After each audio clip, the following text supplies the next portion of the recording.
There was a friend of mine on murder, and the judge's gavel fell. Jury found him guilty, gave him 16 years in hell. He said, I ain't spending my life here, I ain't living alone. Amis vapoteurs, bonjour. Aujourd'hui, on va se retrouver pour une vidéo sur un atomiseur. Un atomiseur qui est sorti il n'y a pas très longtemps, que j'ai depuis une petite semaine, donc je vais pouvoir vous faire la revue pour dire mon ressenti sur cet ato. Donc on va se retrouver en plan serré pour découvrir ensemble le Lemo 3 de chez Elif. Voilà, donc Elif ont ressorti cet ato après le Lemo 1 et le Lemo 2, complètement différent des autres versions. On va le voir, c'est principalement axé sur le power vaping, en ayant quand même une bonne restitution de saveur. Enfin, on verra tout ça ensemble. Donc on va se retrouver en plan serré, on détaille tout ça, et puis ensuite on fait un test de vape. Je montrerai progressivement dans les watts pour voir ce que ça donne, et puis je vous donne les plus et les moins pour cet atomiseur. A bien, à tout de suite. Et bien voilà, nos amis, mes amis, nous revoilà en plan serré, donc pour découvrir cet atomiseur. Voilà le Lemo 3 de chez Elif. Donc on va ouvrir ensemble le pack et puis on va rentrer en détail après sur l'atomiseur.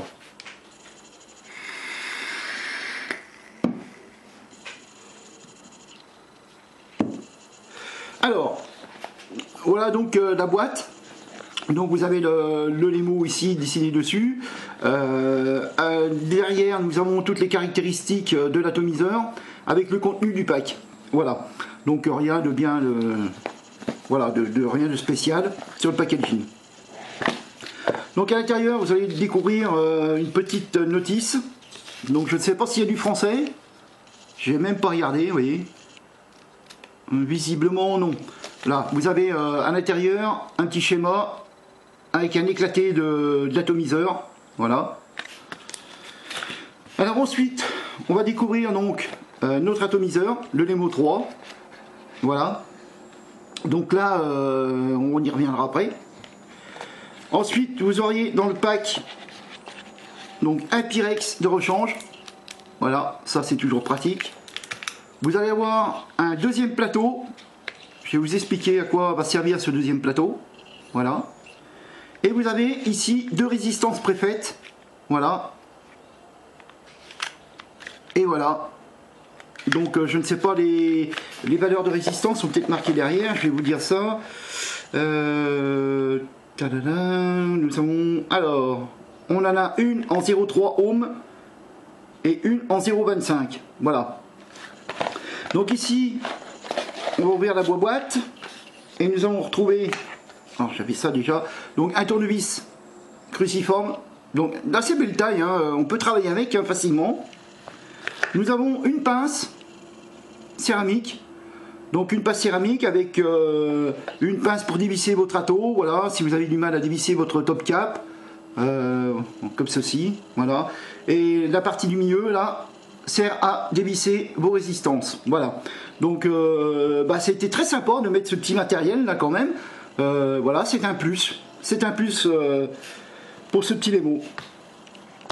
Donc ensuite vous avez un sachet de vis et de joints, voilà. Et ici vous avez un peu de coton. Donc voilà ce qui est pour du pack. Donc pour l'instant je vais remettre ça ici, je vous expliquerai après le fonctionnement du plateau.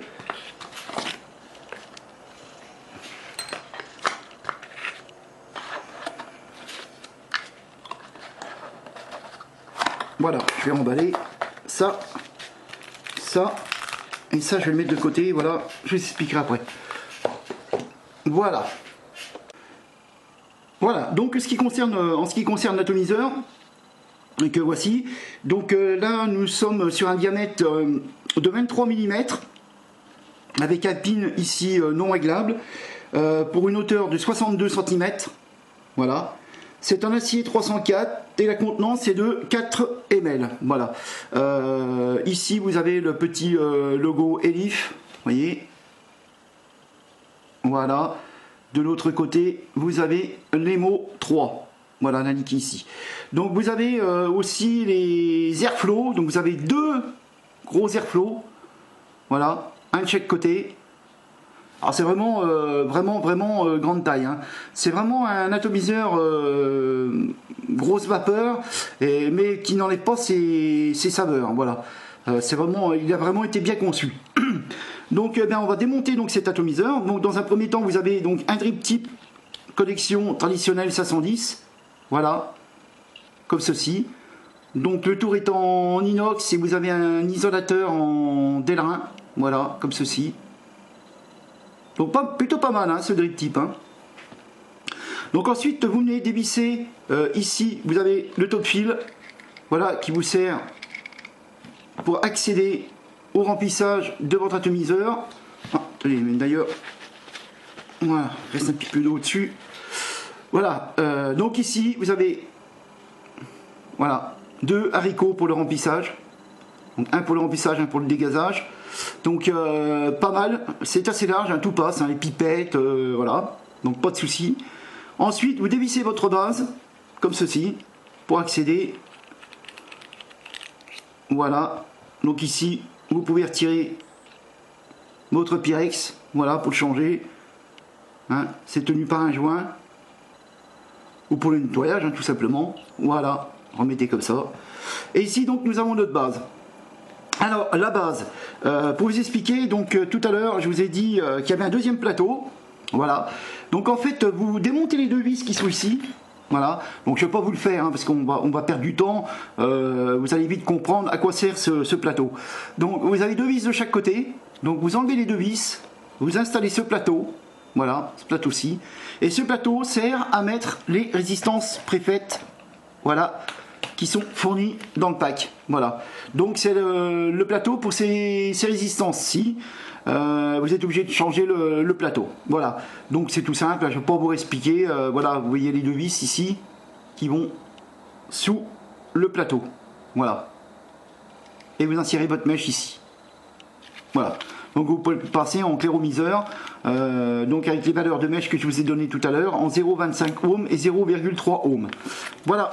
Donc ça c'était pour le petit plus de cet ato. Les Mo 1 et les Mo 2 ne faisaient pas donc ce genre de petite résistance. Voilà. Donc maintenant ils le font. Voilà, ça porte son avantage. Maintenant on va démonter le plateau reconstructible et puis on va faire un petit cotonnage. Je vais vous expliquer tout ça. Voilà. Hop, on va installer ça sur une base. Voilà. Alors, pour démonter le plateau, donc ce n'est pas une cloche qui se dévisse. Vous savez, vous avez des cloches qui se dévissent. Là, non. Ici, vous avez un plateau monté un petit peu à la façon Kanger V2. Voilà, donc avec des vis. Je ne sais pas si vous les voyez ici. Voilà. Vous avez une vis sur le côté. Là. Et vous en avez une autre, pareil, en face. Ici. Voilà. C'est les vis qui servent à tenir le plateau. Alors je suis pas persuadé que ce soit une bonne solution quoi. C'est un petit peu chiant à dévisser et surtout à ne pas perdre les vis. Bon, vous en avez de rechange, mais enfin voilà quoi. Donc moi j'ai trouvé une petite technique assez sympathique. Donc vous prenez votre Codemaster si vous en avez un, bien évidemment, et je le mets comme ceci pour avoir la vis bien au-dessus. Voilà. Donc là je vais dévisser mon plateau.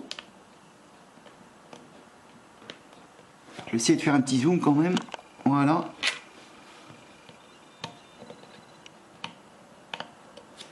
Voilà, et moi je prends, vous voyez, c'est vraiment petit comme vis. Hein.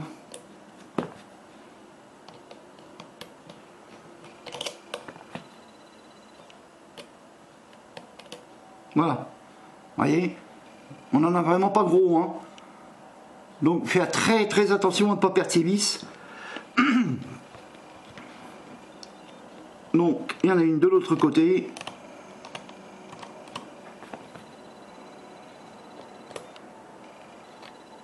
Voilà. Et ensuite, là, vous venez sortir votre cloche. Voilà. dans votre cloche avec bien évidemment 4 arrivées de liquide. Voilà, qui sont assez conséquentes. Donc ici vous avez les trous du vis. Voilà, les trous ronds c'est les vis. Les trous carrés c'est les arrivées de liquide. Voilà. Et ici nous avons donc notre plateau. Alors, à noter, je ne sais pas si vous voyez bien parce qu'il y a l'écoille au-dessus, mais l'arrivée d'air est sur toute la longueur de la base. Voilà, elle part d'ici, elle vient là. Voilà. Donc je ne sais pas si on va pouvoir bien le voir. J'ai pas trop envie de démonter mes coils. Voilà. J'essaie de vous faire voir au mieux. Ce qui fait que l'air, quand elle va arriver sur les coils et entre les deux coils. Donc voilà, vous allez avoir une vapeur assez conséquente. Pour le montage des coils, donc vous avez 2 vis ici. Donc vous avez un plot. Voilà. Ici un trou et les vis au-dessus. Donc ça fonctionne très bien, il n'y a pas de souci. Là j'ai passé du Clapton, donc les coils qui sont fournis avec, j'ai eu aucun problème pour monter les coils. Hein. Et donc là vous voyez les arrivées d'air qui sont vraiment énormes. Hein. Voilà. Vous voyez, on voit toute la longueur du plateau et vraiment aérien. Hein. Bon ben voilà, donc on va faire un petit cotonnage et puis voilà. Donc le coton, on va prendre de la fiber.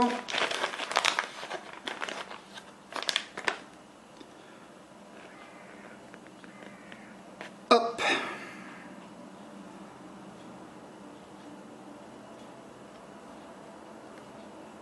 On fait une petite pointe, comme d'habitude. Ça, on va pas vous l'apprendre, hein. Je pense que maintenant vous connaissez. Voilà.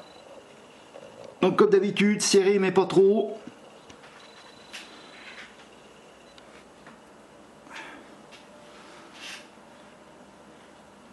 Alors on a quand même beaucoup de place dans ce plateau, on peut faire de gros montages. Hein. Moi là je suis en Clapton, mais vous avez vraiment de la place, hein. Donc vous pouvez y aller.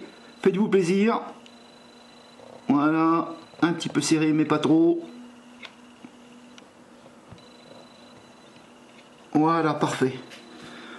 Donc ici, on va recouper. Tu peux reculer un peu la cam. Voilà.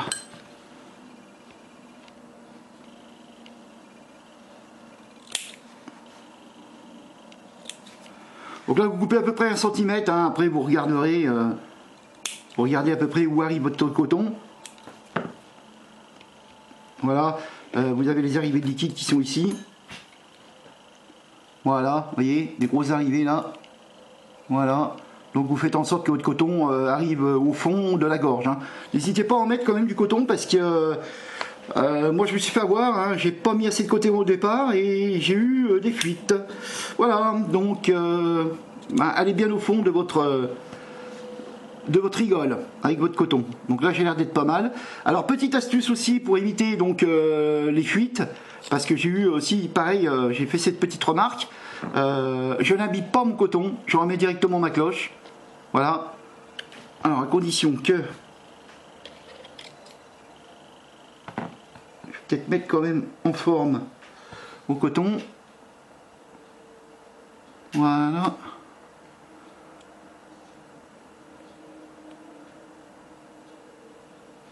Ah, je vais peut-être l'imbiber quand même parce que là, je pense que je vais avoir du mal. Voilà. Alors n'hésitez pas à bien mettre votre coton bien dans le bas des rigoles. Hein. N'ayez pas peur. Vous n'aurez pas de raillite, hein, tellement l'arrivée de liquide est importante.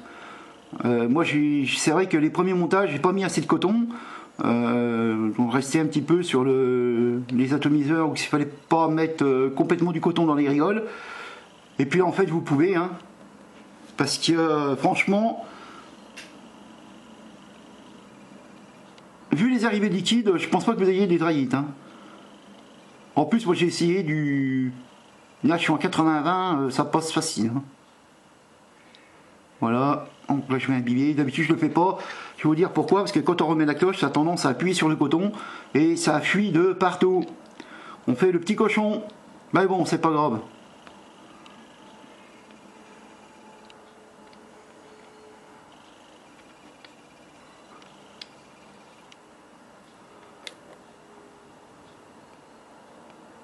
Voilà. Bon, essayez de mettre un petit peu le coton en place.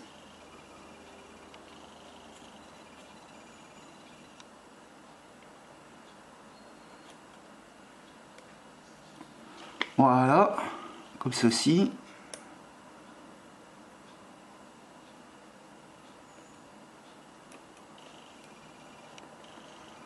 Voilà.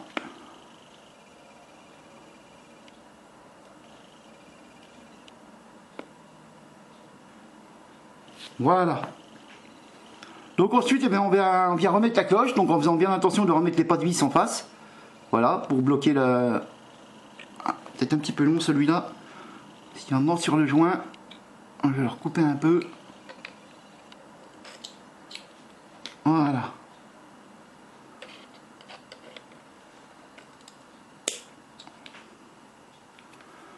Ah, désolé si je suis un petit peu hors caméra, hein. C'est pas toujours évident.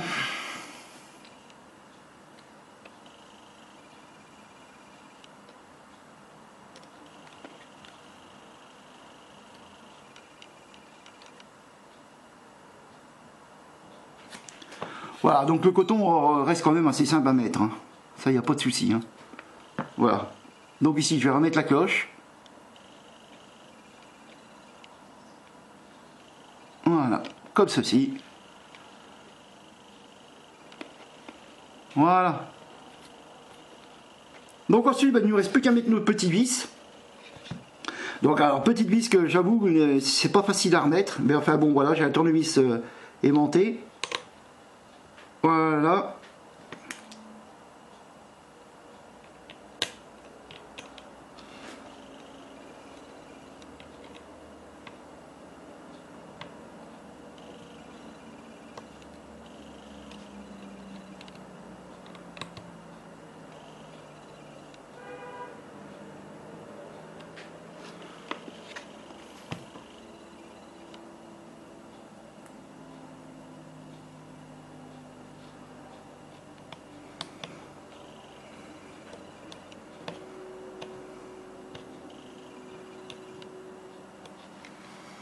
Et voilà. Donc on vérifie quand même bien le serrage de ces vis. Voilà. Ça me semble parfait. Voilà. Donc notre plateau est remonté. Et ben on va remonter donc le tank dessus.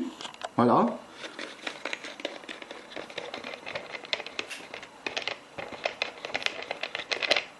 Donc ici, eh bien, rien de compliqué, hein, vous remettez votre base, voilà.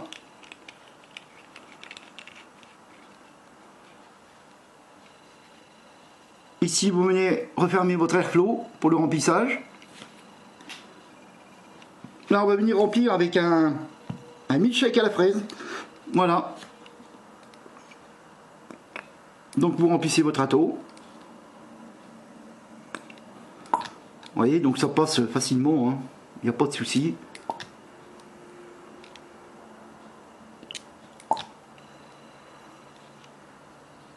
Donc contenance 4 ml. Voilà, je ne vais peut-être pas le remplir, hein, ça suffira. Voilà. Ensuite, eh bien, vous remettez votre top fill. Alors la visserie est vraiment bien, hein. Il n'y a vraiment pas de souci là-dessus. Et puis vous remettez votre top tip évidemment. Voilà, comme ceci. Voilà, votre râteau est plein. Voilà, et ben on va se retrouver en plan large, on va faire un petit test de vape, on va essayer de monter un petit peu en puissance, voir ce que ça donne. Et puis je vous donne mon ressenti, voilà, sur cet atomiseur. Et bien tout de suite. Voilà, donc de retour, donc j'ai remonté ce Lemo là sur la Nataro. Donc là j'ai une résistance à 0,45, vous voyez, en 4 tonnes. Et là je vais déjà faire un test à 40 watts.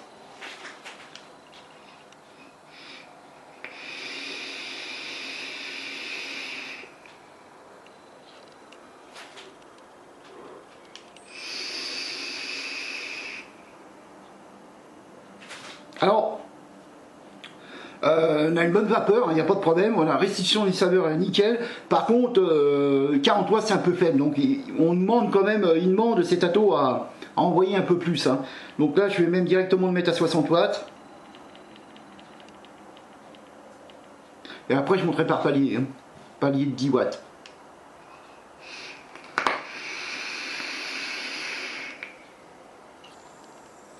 Voilà. Là 60 watts on sent déjà mieux quand même. On sent, pardon, déjà mieux la puissance quand même de l'atto. Donc là je vais essayer de le remonter. Bon, pas de fuite, hein, j'ai pas eu de fuite, vous voyez les bulles remontent bien, j'ai pas de soucis. Nickel. Donc là je vais essayer de le monter à 70 watts.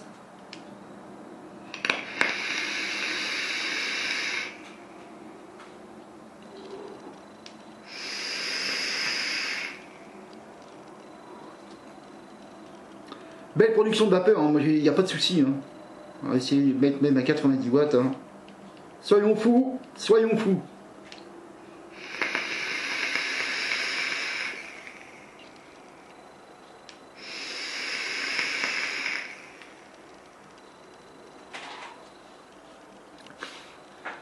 Ça marche du tonnerre. Allez, on va faire un petit 100 watts. Là, je vous fais voir quand même. Voilà, 100 watts.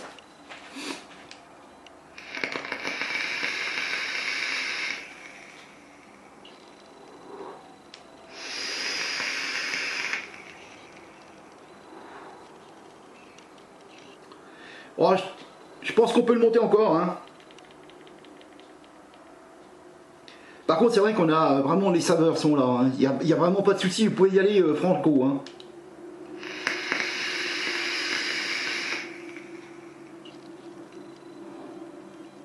Je suis à 110 watts.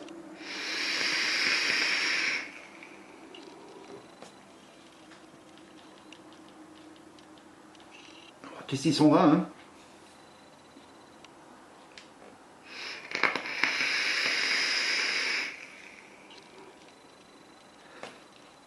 Voilà, 120 watts.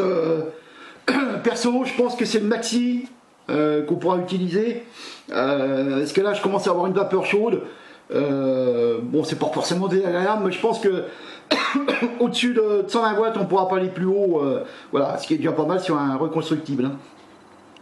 Donc 120 watts, vapeur chaude, des arômes, bon, voilà, sont meilleurs sur du 90 watts. Hein.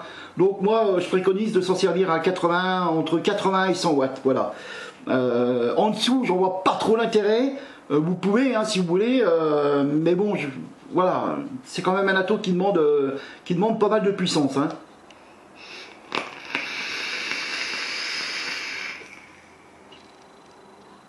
Voilà, allez, pour le fun, je vais essayer de faire un 140 watts.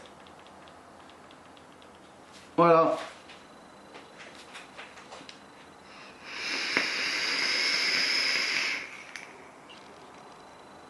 Ça passe. Ça passe, on a vraiment, oui, là c'est chaud, on sent quand même, voilà, on sent de la chaleur. Moi je pense que le meilleur watt, les meilleurs watts c'est 90 watts, voilà. Là je vais m'en mettre à 90 watts. Voilà.